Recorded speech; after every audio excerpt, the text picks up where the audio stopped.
귀한 찬양 감사드립니다. 이렇게 찬양을 올려드리는 모습 보면서 찬양을 듣고 있으니까 마음에 하나님 주시는 평안이 이렇게 임하는 걸 느끼게 됩니다. 저와 여러분도 그런 마음이라 생각됩니다.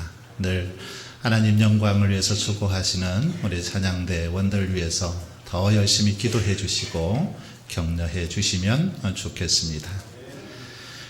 메대와 바사 연합군이 바벨론 제국을 이렇게 멸망시키죠. 그리고 다리오 왕위에 오르게 되는데 왕위에 오른 지 첫 해 전국에 120명의 고관들을 세우게 됩니다. 그리고 이 고관들을 다스릴 3명의 총리를 세웁니다. 그 3명의 총리 중에 다니엘이 수석 총리가 되지요. 이때 다니엘은 약 나이가 80세에서 82세 정도로 추정이 됩니다. 포로로 끌려온 지 66년이 경과한 그런 시점이었습니다. 다니엘은 수석 총리가 되어서 분주한 가운데서도 늘 하나님을 가까이 했습니다. 하나님의 말씀을 즐겨 읽고 기도하는 삶을 살았습니다. 어느 날 예레미야 선지자의 책을 읽다가 다니엘은 큰 깨달음을 얻게 됩니다. 예루살렘의 황폐함이 70년 만에 그칠 것이다 라는 사실을 예레미야 선지자의 책을 읽다가 깨닫습니다. 이스라엘 백성들이 포로 생활에서 이제 70년이 지나면 돌아갈 것이다 라는 사실을 이 예레미야 선지자의 책을 읽다가 깨달은 것이지요. 이 사실을 깨닫고 다니엘은 하나님 앞에 자기 민족을 위해서 기도하기 시작합니다. 오늘 본문은 바로 이 다니엘이 하나님 앞에 드렸던 기도의 내용입니다. 다니엘은 하나님 앞에 어떻게 기도하고 또 무엇을 기도했는지 이 시간 함께 살펴보면서 은혜를 나누고자 합니다. 다니엘은 하나님 앞에 기도했는데 무엇을 위해서 어떻게 기도하고 있습니까? 먼저 오늘 본문 3절에 보시면 이런 말씀이 있습니다. 내가 금식하며 베옷을 입고 죄를 덮어쓰고 주 하나님께 기도하며 간구하기를 결심하고. 다니엘은 예언의 책을 읽다가 하나님 앞에 기도하기를 결심했는데 여기 보니까 금식하며 베옷을 입고 죄를 덮어쓰고 기도했다라고 말합니다. 즉 하나님 앞에 다니엘은 기도할 때 금식하며 회개의 기도를 올려드린 것을 볼 수 있습니다.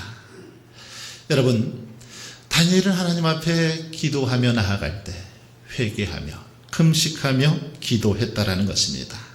우리가 잘 아는 것처럼 금식은 아주 절박한 상황 속에서 하는 게 바로 금식 기도입니다. 절체절명의 위기 속에서 구하는 기도, 바로 금식 기도이지요.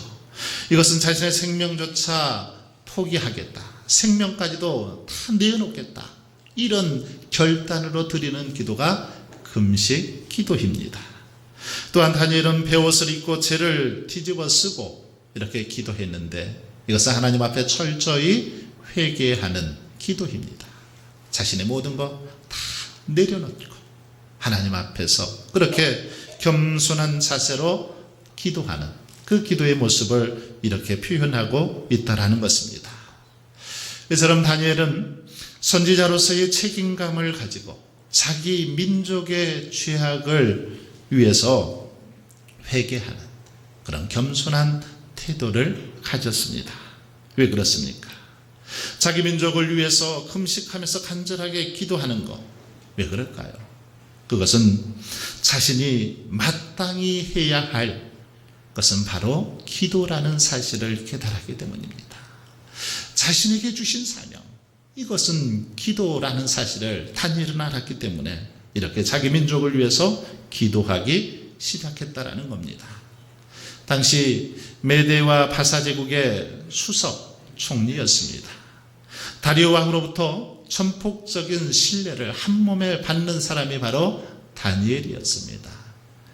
따라서 다니엘은 자신에게 지금 닥친 이 문제, 이 어려움을 왕에게 찾아가서 왕에게 도움을 요청할 수도 있었습니다. 하지만 다니엘은 그렇게 하질 않습니다. 전혀 인간적인 방법을 사용하지 않죠. 왜 그렇습니까? 지금 자기 민족이 포로로 끌려온 것, 이것은 다른 데 원인이 있는 것이 아니라 바로 자기 민족이 하나님 앞에서 죄를 지었기 때문이다. 죄악 때문이다 라는 사실을 알았기 때문에 이렇게 기도하고 있다라는 것입니다. 다니엘은 오직 심판을 행하시고 그 심판을 거두실 분 여호와 하나님이심을 깨닫고 사람에게 구하지 않고 하나님께 구하고 하나님께 도움을 요청하고 있는 것입니다. 최상의 방법, 그것은 하나님 앞에 기도하는 것이라고 생각하고 이렇게 하나님 앞에 금식하며 회개의 기도를 드리기 시작했다는 것입니다. 여러분, 다니엘은 특별히 회개의 기도를 드리기 시작하는데 회개가 무엇입니까? 회개. 이 회개는 우리를 깨끗하게 해 주시는 게 바로 회개이죠. 회개는 하나님께 합당한 그릇으로 우리가 쓰임 받게 하는 바로 은혜의 통로와 같은 역할, 이게 바로 회개입니다. 여러분, 회개는 이 헬라어로 보면 메타노이아라는 그런 단어를 쓰고 있습니다. 이 단어는 어떤 의미가 있냐면 삶의 방향과 태도, 우리 삶의 방향과 태도를 저쪽에서 이쪽으로 바꾼다, 이런 의미가 있습니다.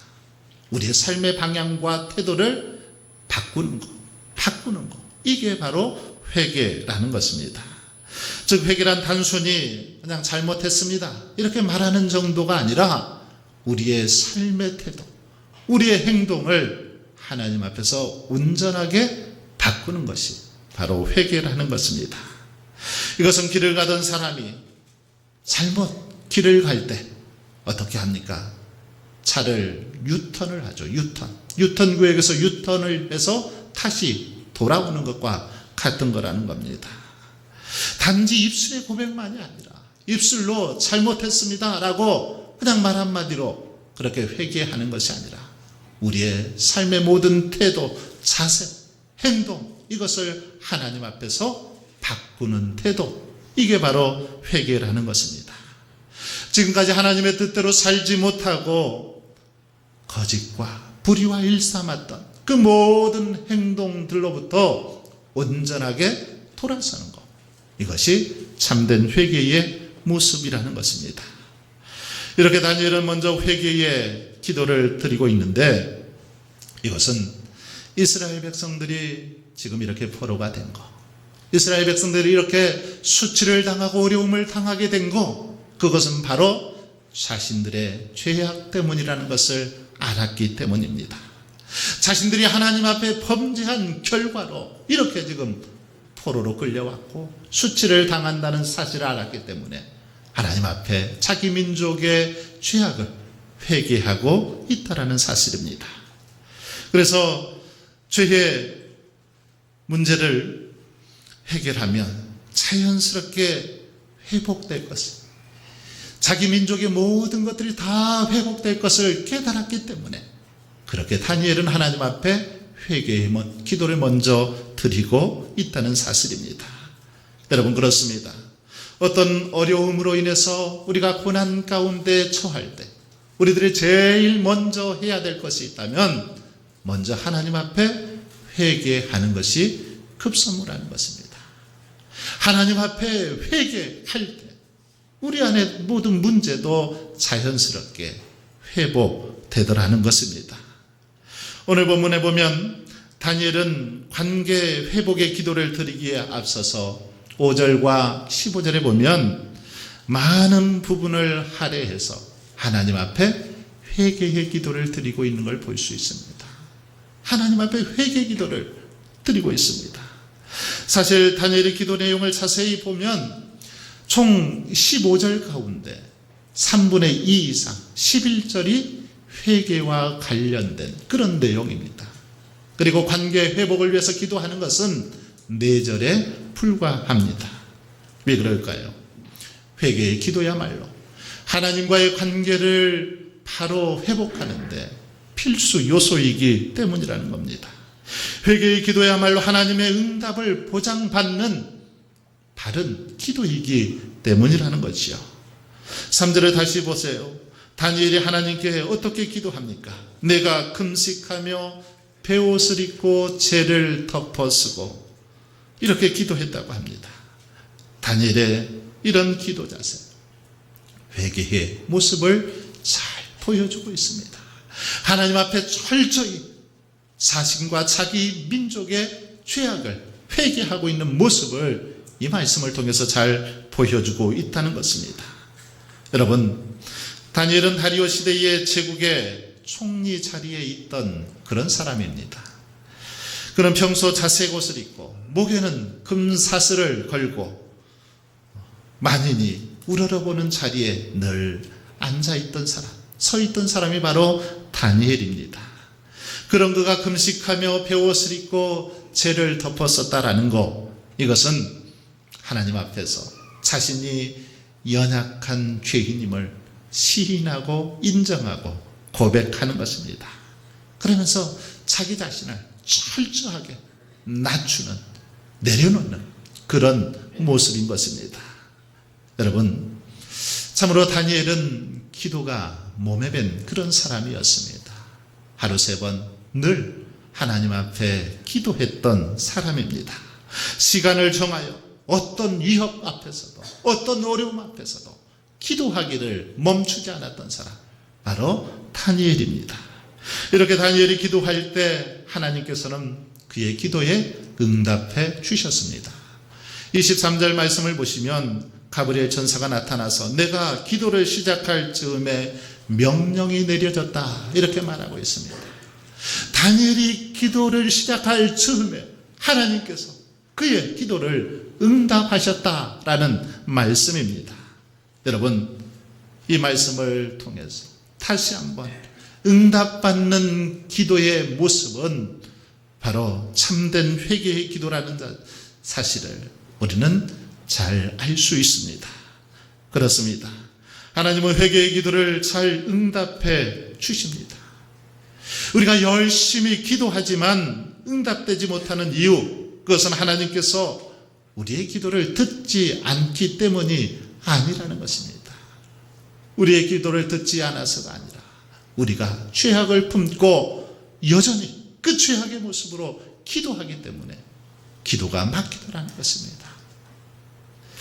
1907년 평양 장대현 교회에서 부흥 집회가 열렸습니다.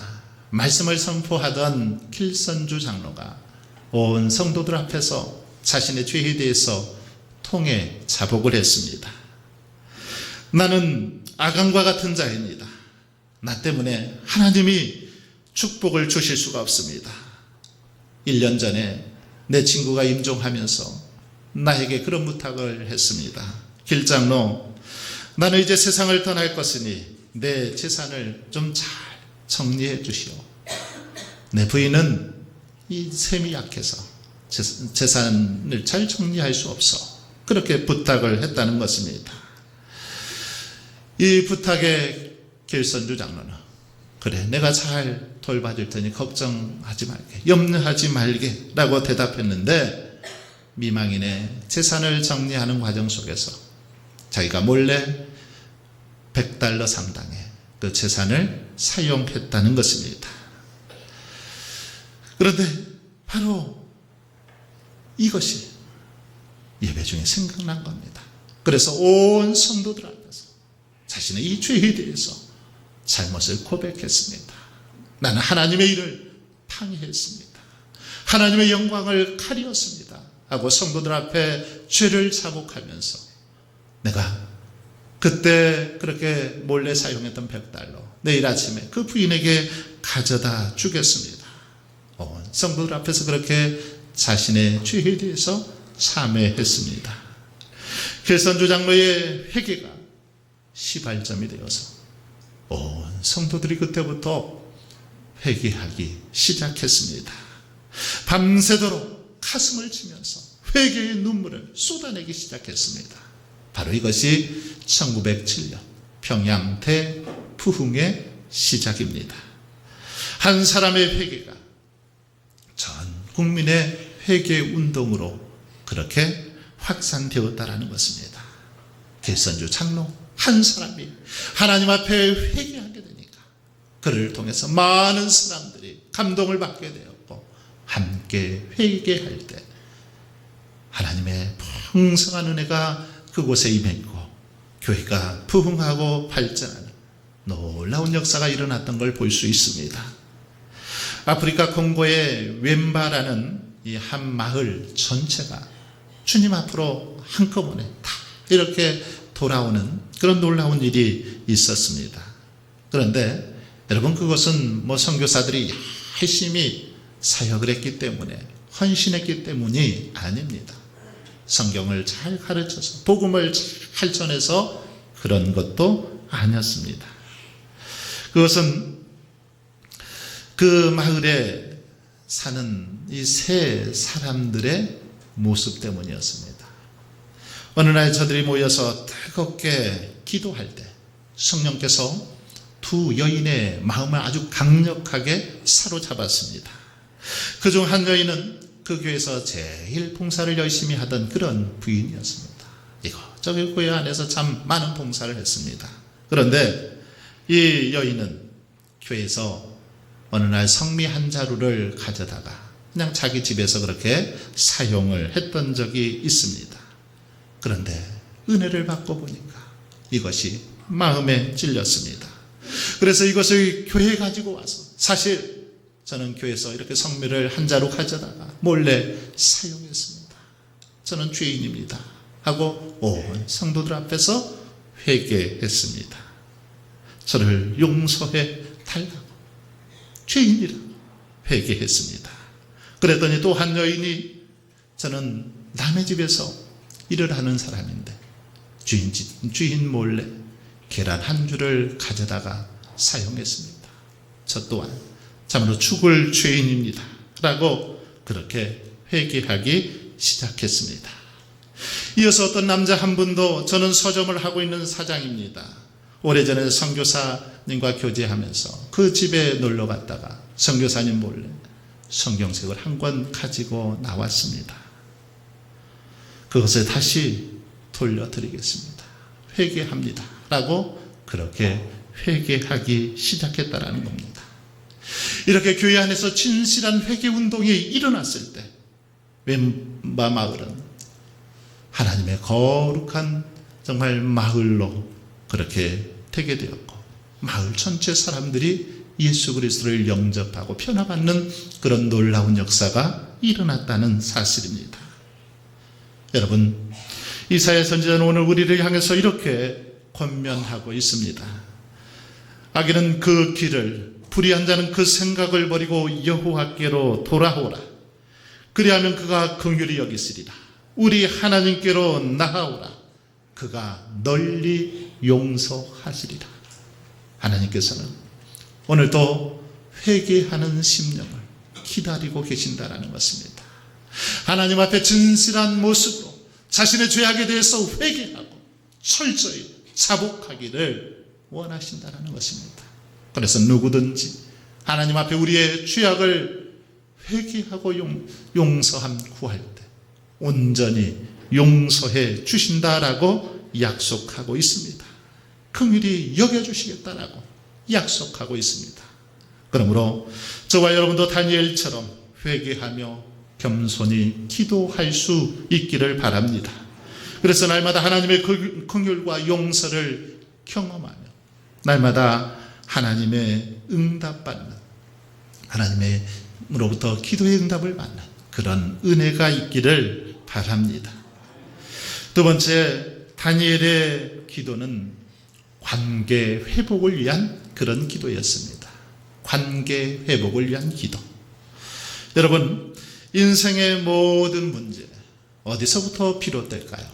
바로 하나님과의 이 관계가 잘못되는 데서부터 시작되는 걸 볼 수 있습니다.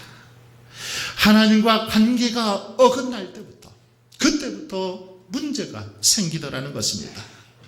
오늘 봉독한 본문은 다니엘 기도의 핵심으로서 하나님의 긍휼에 의지하여 고난과 수치를 당하고 있는 백성들, 이 백성들을 회복시켜 주실 것을 간구하고 있습니다. 그런데 본문을 보면 다니엘은 단 한 번도 하나님께 예루살렘을 구원해 달라고 기도하지 않습니다. 이스라엘을 포로에서 해방시켜 달라고 구하지 않습니다. 뭐라고 기도합니까? 16절을 보십시오. 주는 주의 공의를 따라 주의 분노를 주의 성 예루살렘 주의 거룩한 산에서 떠나게 하옵소서. 그리고 17절에도 보면 주의 얼굴빛을 주의 황폐한 성소에 비추시옵소서. 18절에 우리의 황폐한 상황과 주의 이름으로 일컫는 성을 보옵소서. 여러분, 다니엘이 간구한 이 기도의 내용을 잘 한번 보십시오. 어떤 특징이 있습니까? 다니엘의 간구는 하나님으로 하여금 다시금 선민에게 관심을 가져달라, 이렇게 호소하는 데 맞춰져 있습니다.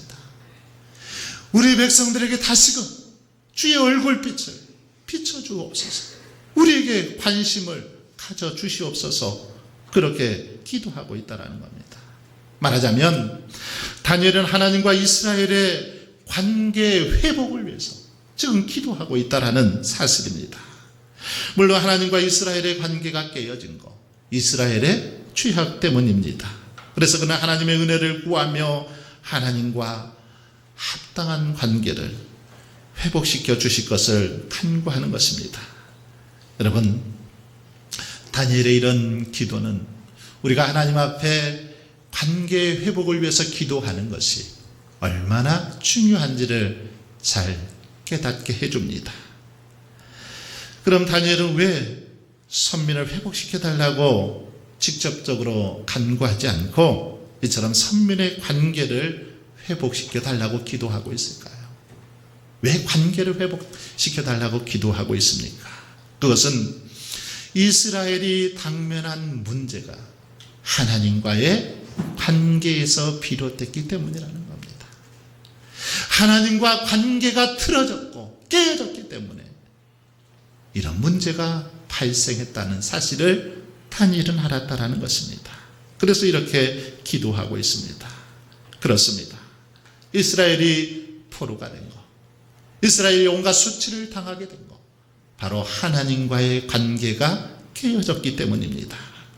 다니엘은 이 사실을 잘 알았기 때문에 선민의 회복을 간구하기보다는 하나님과의 관계 회복을 위해서 이렇게 기도하고 있는 것입니다. 사랑하는 성도 여러분, 이스라엘의 역사만큼이나 우리 인생 가운데도 숱한 문제들이 있습니다. 그런데 이런 문제들 가만 보시면 이스라엘 백성들이 그렇듯이 대부분 하나님과의 관계가 잘못되어서 나타나는 문제들입니다. 하나님과 정상적이지 못한 관계에서 비롯된 그런 문제들이 우리의 인생 가운데 많이 있더라는 것입니다. 하나님과 관계가 깨어지고 멀어지면서 우리 안에 여러 가지 문제들이 나타나더라는 것입니다. 유명한 철학자인 마틴 부버는 나와 너라는 책에서 현대인의 인간관계를 세 가지로 그렇게 정의하고 있습니다. 진단했습니다. 첫 번째 관계는 그것과 그것의 관계다. 그것과 그것의 관계. 오늘날 많은 사람들은 마치 인간관계를 물건처럼 그렇게 하더라는 것입니다. 서로가 서로를 물건을 대하듯이 그렇게 이용하고 차버린다는 거죠.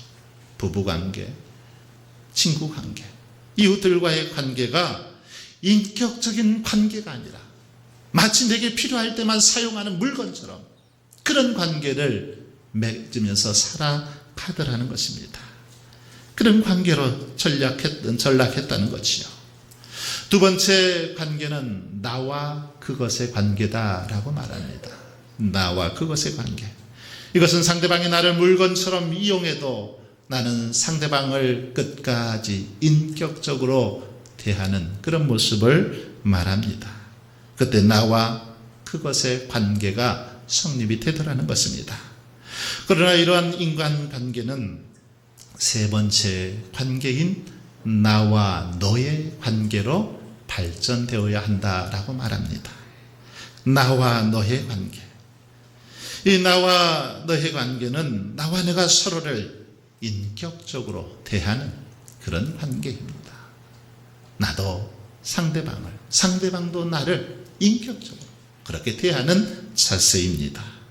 하지만 여기서 끝나서는 안 된다라고 말합니다. 그러면서 부부는 이런 말을 합니다. 내가 당신을 인격적으로 믿어주고 당신이 나를 인격으로 믿어주어도 우리들 사이에는 언제나 그 인격적인 관계가 깨질 수 있는 긴장이 있다. 이것이 인간성의 연약함이다. 그렇기 때문에 나와 너 사이에는 언제나 이 인간관계를 중매하는 하나의 촉매자가 필요하다. 이렇게 말합니다. 그리고 부부는 바로 그 촉매자는 영원자 너다. 이렇게 말합니다. 영원자 너. 나와 너를 이어주는 촉매자, 바로 영원자 너라는 것입니다. 영원자 너. 누구일까요? 바로 예수 그리스도이십니다. 하나님이시지요. 하나님께서는 남편과 아내 사이를 이어주는 그런 역할을 한다는 것입니다. 친구와 친구 관계를 이어주는, 형제와 자매의 관계를 이어주는 역할, 회복시켜주는 역할, 바로 우리 주님께서 하시더라는 것입니다. 하지만 하나님이 우리 사이에 계시지 않고 하나님과의 관계가 깨어져 버릴 모든 관계가 틀어지고 어긋나게 되는 것입니다. 그러므로 우리는 인생의 여러 가지 문제들을 만날 때 그 문제들만 골몰해서는 안 됩니다. 그 문제에만 골몰하지 말고 하나님과의 관계를 먼저 돌아보아야 한다는 것입니다. 하나님이 우리 사이에 역사하고 계신지, 나와 너 사이에 하나님이 존재하고 계신지, 하나님이 다스리고 계신지, 이것을 돌아보아야 한다는 것입니다. 그래서 하나님이 만약 우리 사이에 계시지 않는다면, 하나님과의 관계가 틀어져 있다면 속히 회복해야 된다는 말씀입니다. 하나님과의 관계가 바로 서 있어야 이 땅에서 복된 삶을 살아갈 수 있기 때문입니다. 하나님과의 관계가 바로 되어 있어야 모든 인간관계도 형통할 수 있기 때문입니다. 그러므로 하늘에서 부러지면 이 땅에서도 부러지고, 하늘에서 매이면 이 땅에서도 매여지더라는 것입니다. 사랑하는 성도 여러분, 그러므로 저와 여러분은 어떤 문제에 직면했을 때 다니엘처럼 먼저 하나님과의 관계 회복을 위해서 기도할 수 있기를 바랍니다. 겉으로 드러난 문제보다 먼저 하나님과의 관계가 올바로 그렇게 이루어져 있는지 확인하고, 만약 그렇지 않다면 그것을 바로 세워갈 수 있길 바랍니다. 그래서 하나님과의 바른 관계를 통해서 날마다 하나님의 도우심을 힘입고 이 땅에서 복된 삶을 살아가시는 저와 여러분이 될 수 있길 주님의 이름으로 축원합니다.